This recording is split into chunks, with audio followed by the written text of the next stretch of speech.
There is no two ways about it. Meghan Markle seems hell-bent on making sure that she places a major parting between Prince Harry and his family. And we're not just talking about his immediate family of the British royal family, like His Majesty the King and his elder brother, His Royal Highness the Prince of Wales, Prince William. No, she's now decided to do this. As ever, let me explain. Morning, nice to see you. Thank you so much as ever for your time today. Lovely to have your company. Whatever you're doing today, do let me know. It's always nice to know what other people are doing. People ask me, Neil, what do you do all day?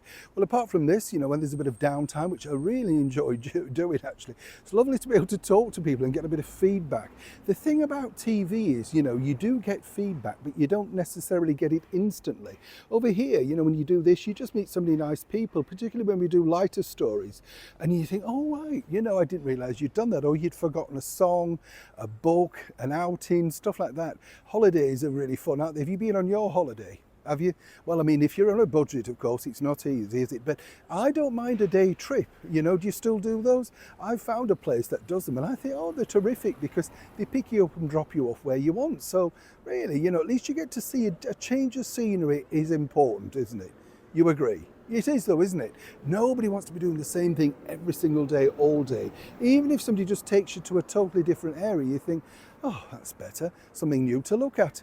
What do you mean you're switching off now? You're sick of looking at me.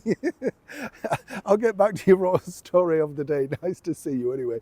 Now, listen, this is really kind of interesting and serious at the same time because obviously by this time, over in America, it will be screening. We're talking, of course, about Sunday morning on CBS. This is the very first dual interview that Harry and Meghan have done since the infamous Oprah Winfrey interview way back. And this time, I can tell you, I've seen the bulk of this footage, wittering on about online cyberbullying and that sort of stuff. The bit that I find incredible is what makes these two people experts. How are they suddenly experts on these things? You know what I mean?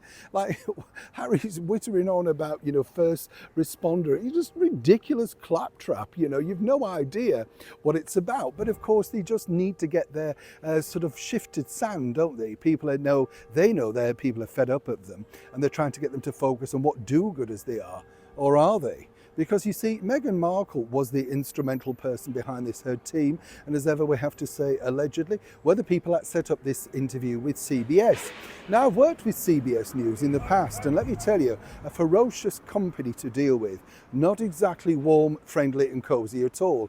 I was there during the period of Katie Couric. I think I've told you about that experience and it wasn't pleasant. Let me tell you, no match for me though wasn't Katie. I'm no shrinking violet, let me tell you, when you've got to stand for yourself. But what's interesting here is why did they pick CBS? Well, two things really. It was Meghan's decision. She believes that they're going to be the most favourable. A couple of points to also mention about this. Every single question was sent through in advance. So all the acting, the raised eyebrows, the pauses, the gaps, that, really was all well versed. Everything the presenter was going to ask, there were nothing led to chance. But what's really shocked a lot of people is this, because of course CBS is normally the person or the company that you keep well away from if you are a fan of the British monarchy. And this is simply because they were the channel, of course, way back in the early noughties, 2004, who had the audacity to actually show in a documentary the dying moments of the late and beautiful Princess Diana. Harry would know this, William certainly knows this, and of course Diana's brother, the very nice Charles Spencer, knows this and actually blasted them in the media at the time. Now, given the fact that Charles and Harry recently met up and clearly alongside Diana's sisters they've tried to remain supportive, one would have thought Harry might have had the red light and thought, no, let's not go with this channel. Why did they go? Because every other channel was not willing to bend to the questions in advance and everything they wanted to do. So basically it's a puff piece, nothing challenging at all. The likes of NBC, Fox, ABC won't do that, and there lies your problem. This is where Harry and Meghan are now. But of course, Meghan would know that this issue is out there.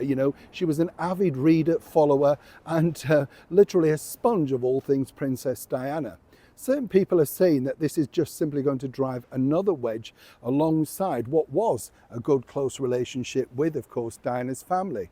I don't know about you, but this is rather crass and one that I would have thought Prince Harry would have stayed well away from. As for Meghan, oblivious. It's all about her, as ever. Neil Sean in the very heart of London.